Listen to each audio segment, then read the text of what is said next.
आवाज आ रही है? हाँ, बोलिए। Episode 21 take 1।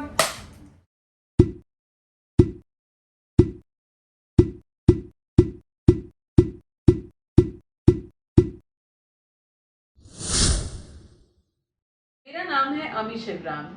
जैसा कि आप सब लोग जानते हैं कि मैं एक टैरो कार्ड रीडर हूँ, एक न्यूमरोलॉजिस्ट हूँ और एक वास्तु कंसल्टेंट भी हूँ।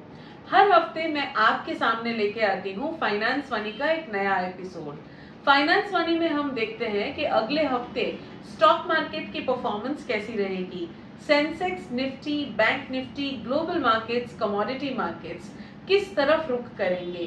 क्या ये हमारे लिए प्रॉफिट्स लेके आएंगे या हमारे लिए लॉसेस लेके आएंगे। इसी के बारे में हर हफ्ते मैं कुछ प्रेडिक्शंस या थोड़ा सा गाइडेंस देने की कोशिश करती हूँ। हालांकि मैं आपको बता दूं कि स्टॉक मार्केट की एक्यूरेट प्रेडिक्शन करना किसी के भी लिए नामुमकिन है, लेकिन मैं टैरो कार्ड्स और न्यूमरोलॉजी के जरिए उस दिशा में आपको थोड़ा सा गाइडेंस देने की कोशिश करती हूँ। अगर आप मेरी इस प्रेडिक्शंस को, मेरी इस गाइडेंस को अपनी सूझबूझ, अपनी टेक्निकल नॉलेज और अपने फाइनेंशियल एडवाइजर्स की एडवाइस के साथ क्लब करके चलेंगे और स्टॉक मार्केट में डील करेंगे तो आपको फायदा हो सकता है। तो चलिए आज के एपिसोड की शुरुआत करते हैं। देख लेते हैं कि सेंसेक्स अगले हफ्ते कैसे परफॉर्म करेगा।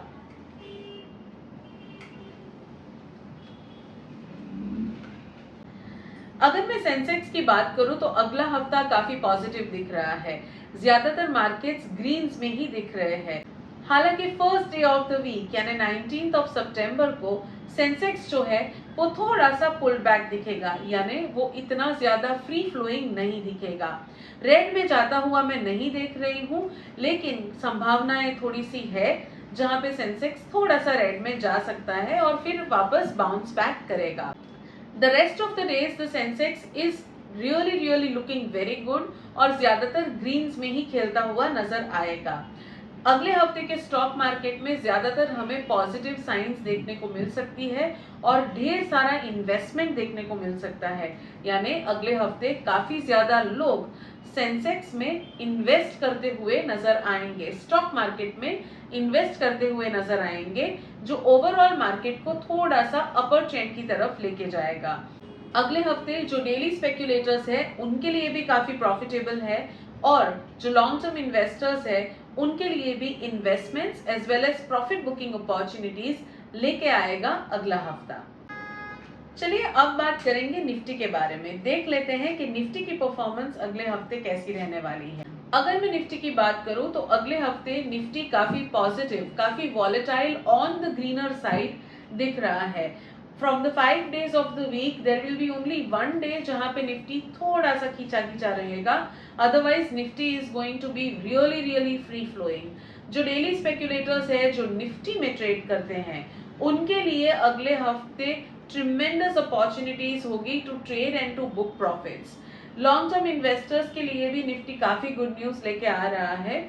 जो काफी हद तक निफ्टी के भरोसे ही ट्रेड्स करते हैं, उन्हें नेक्स्ट वीक ऑनवर्ड्स निफ्टी काफी स्टेबलाइज दिखाई देगा और ये काफी पॉजिटिव साइन है for the overall stock market. Nifty की अगर मैं बात करूं तो कोई एक सेक्टर है जो निफ्टी को थोड़ा सा खींच सकता है और वो शुरू के हफ्ते में होगा।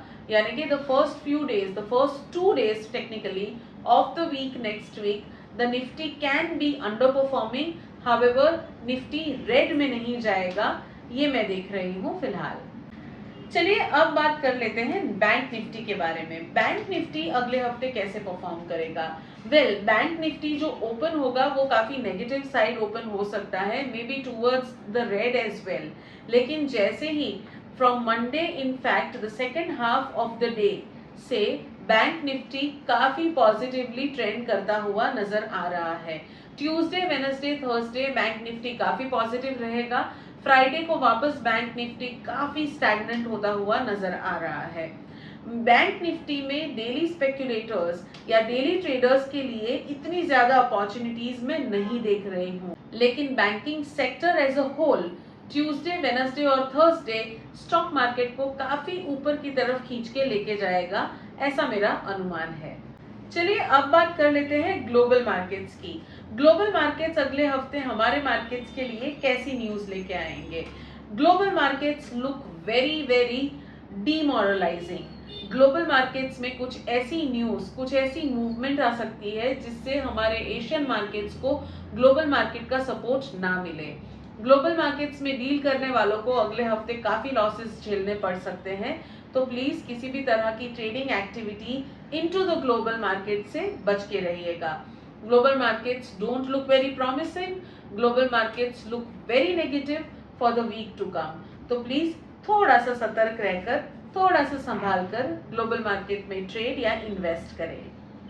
हालांकि मैं आपको एक बात बता दूं कि ग्लोबल न्यूज या ग्लोबल मार्केट की एकदम नेगेटिव असर अपने स्टॉक मार्केट्स पे नहीं होगी। That means it will not lead to crashing down of the stock market, लेकिन ग्लोबल मार्केट्स में डेफिनेटली कुछ नेगेटिव मूवमेंट्स की पूरी संभावनाएं हैं। चलिए अब बात कर लेते हैं उन इंडस्ट्रीज के बारे में जो अगले हफ्ते काफी अच्छा परफॉर्म करेगी। सबसे पहले अगर मैं बात करूं तो जो इंडस्ट्रीज थोड़ी सी नेगेटिव सोशल प्रोडक्ट्स की तरफ जाती है वो काफी अच्छे से परफॉर्म करेंगी। यानी टोबैको हो गया, अल्कोहल हो गया, या ऐसी कोई भी चीज जो सोशल नॉर्म्स में थोड़ी सी हार्मफुल है, इसमें केमिकल इंडस्ट्री भी आ सकती है। ये सारी इंडस्ट्रीज अगले हफ्ते काफी अच्छे से परफॉर्म करेगी। Industries that are related to solar power plants और anything that is related to solar energies will do very well next week. और जैसा कि मैंने आपको कहा था कि बैंकिंग सेक्टर जो है वो अगले हफ्ते काफी अच्छा ग्रीन्स में दिख रहा है। तो ये 3 इंडस्ट्रीज है जो अगले हफ्ते काफी पॉजिटिवली ट्रेंड करेगी और आप उसमें पॉजिटिव मूवमेंट्स देख सकते हैं। अब देख लेते हैं कि कौन सी इंडस्ट्रीज से हमें दूर रहना है या हमें थोड़ा सा बच के रहना है। The first industry is heavy metal industries, the other industry is the industry that deals in pharmaceutical, and one more industry that will not do very well is the industry that relates to water and water products. तो ये सारी जो industries है ये अगले हफ्ते थोड़ा सा नेगेटिवली ट्रेंड कर सकती है। हालांकि मैं आपको बता दूं, apart from heavy metal industries बाकी की 2 इंडस्ट्रीज काफी नेगेटिव दिख रही है, लेकिन heavy metal industry reasonably negative है। यानी उसमें इतना भी स्ट्रॉन्ग नेगेटिविटी या इतना भी स्ट्रॉन्ग पुल बैक नहीं नजर आ रहा है। तो इस गाइडेंस के हिसाब से आप अपनी इंडस्ट्री या अपने ट्रेड्स को प्लान कर सकते हैं, जिस हिसाब से आपको अगले हफ्ते ट्रेडिंग में थोड़ा सा फायदा हो। चलिए अब बात कर लेते हैं कमोडिटी मार्केट के बारे में। कमोडिटी मार्केट्स का किस तरह का मोमेंटम रहेगा अगले हफ्ते? कमोडिटी मार्केट हम जितना एक्सपेक्ट कर रहे हैं उतना परफॉर्मेंस नहीं दे पाएगी। कमोडिटी मार्केट्स में काफी ऐसे ट्रेड्स या काफी ऐसी न्यूज या ऐसी कोई मूवमेंट हो सकती है जो कमोडिटी मार्केट को थोड़ा सा खींच के रखेगा। जिस तरह की वॉलेटिलिटी, जिस तरह की मूवमेंट हम कमोडिटी मार्केट में देखना चाहेंगे वो हमें अगले हफ्ते देखने नहीं मिलेगी। हालांकि एक दिन है which is most probably the 23rd और 24th ऑफ नेक्स्ट वीक, जब कमोडिटी मार्केट थोड़ा सा पॉजिटिवली ट्रेंड करेगा और आपको उसमें थोड़ी ट्रेडिंग विंडोज दिखेगी। लॉन्ग टर्म इन्वेस्टर्स के लिए कमोडिटी मार्केट से अगले हफ्ते एग्जिट करना हितावह नहीं होगा। आपको थोड़ा और रुकना चाहिए to book your profits, because next week onwards commodity markets can still get a little better.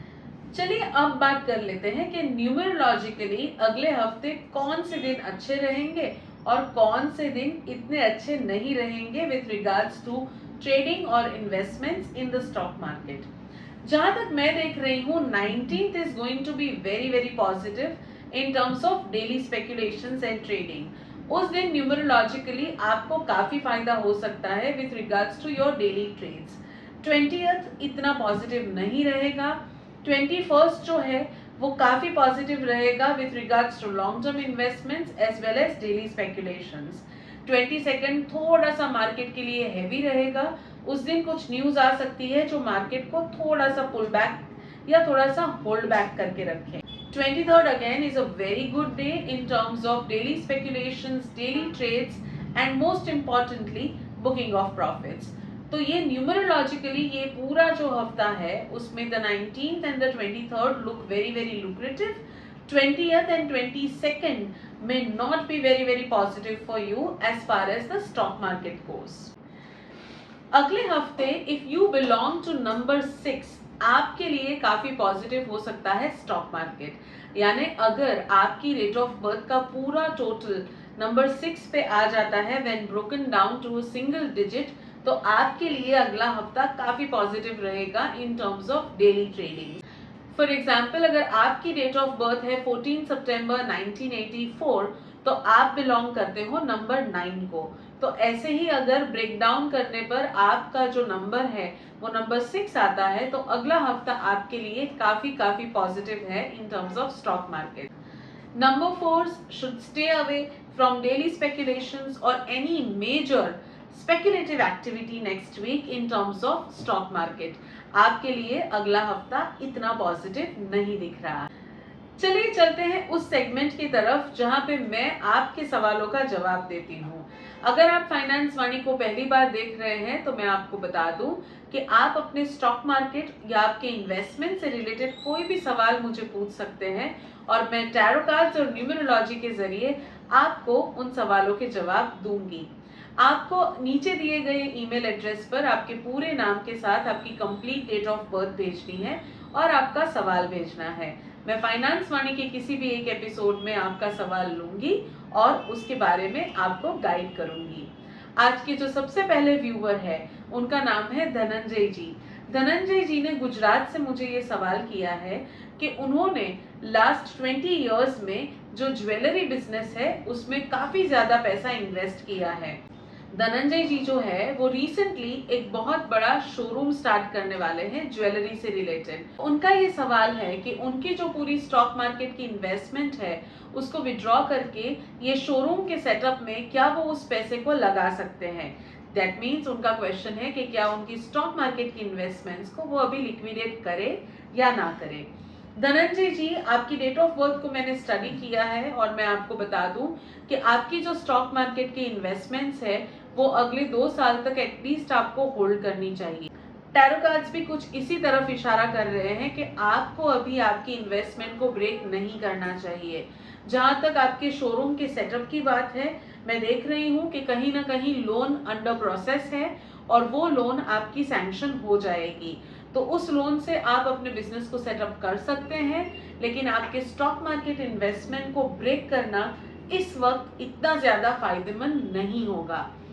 Dhananjay जी, आपको ज्वेलरी बिजनेस काफी सूट करता है। जहां तक मैं आपके नंबर्स को स्टडी कर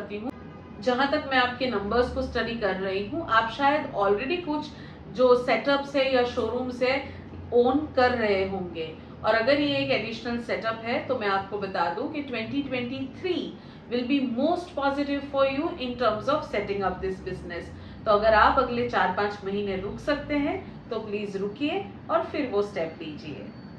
हमारी जो दूसरी व्यूअर है उनका नाम है इंदु जी। इंदु जी ने मुझे सवाल पूछा है कि उन्होंने 10 साल पहले एक पर्टिकुलर कंपनी में इन्वेस्टमेंट की थी और अभी जो उनकी बेटी है वो मेडिकल फील्ड में जाने वाली है। तो उनका ये सवाल है कि क्या उन्हें उसकी फीस स्पॉन्सर करने के लिए वो जो स्पेसिफिक स्टॉक है उसको सेल आउट कर देना चाहिए या किसी और रास्ते से पैसों का जुगाड़ करना चाहिए, यानी अभी इस वक्त उस शेयर को बेचना चाहिए या नहीं। इंदु जी, देख लेती हूँ मैं आपका सवाल।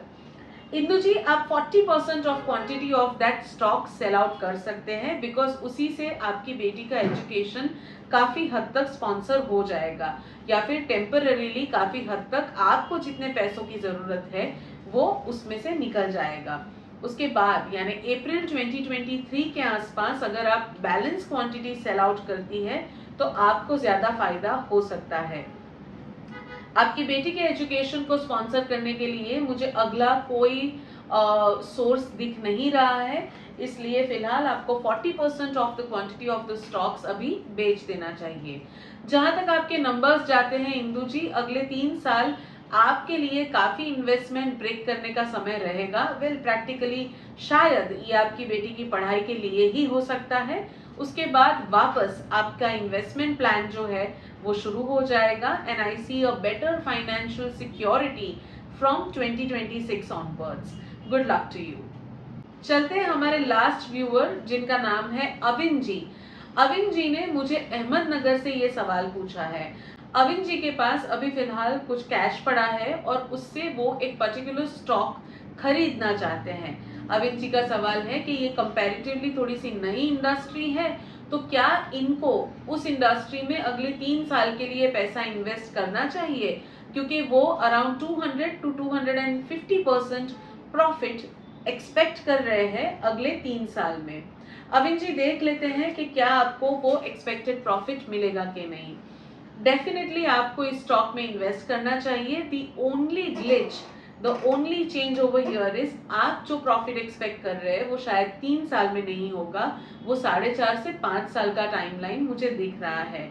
आपको ये स्टॉक इसलिए भी खरीदना चाहिए क्योंकि this stock is really going to hit the headlines somewhere around mid next year. आपके लिए काफी प्रॉफिटेबल सौदा होगा क्योंकि अभी इस स्टॉक की जो प्राइसिंग है वो काफी लो है, यानी ये जो स्टॉक है काफी अंडरवैल्यूड है। अविन जी, आपके नंबर्स को मैंने स्टडी किया है और आपके नंबर्स के हिसाब से आप अगले साल कुछ ना कुछ नया डेफिनेटली स्टार्ट करेंगे इन टर्म्स ऑफ बिजनेस और अनदर लाइन ऑफ बिजनेस। जहां तक मैं देख रही हूँ आप already one line of business में है और अगले साल समथिंग एल्स और something very very profitable is coming your way. तो प्लीज बाहें फैलाकर किसी भी ऑफर को एक्सेप्ट कीजिएगा and I wish you a lot of abundance in the ventures to come. तो दोस्तों, ये था फाइनेंस वाणी का आज का एपिसोड। मैंने आज आपसे बताया कि 19 सितंबर वाले वीक में स्टॉक मार्केट की मूवमेंट कैसी रहेगी। मैं आशा करती हूँ कि मेरे इस प्रेडिक्शन से, मेरे इस गाइडेंस से आपको ढेर सारा फायदा हो। नमस्कार।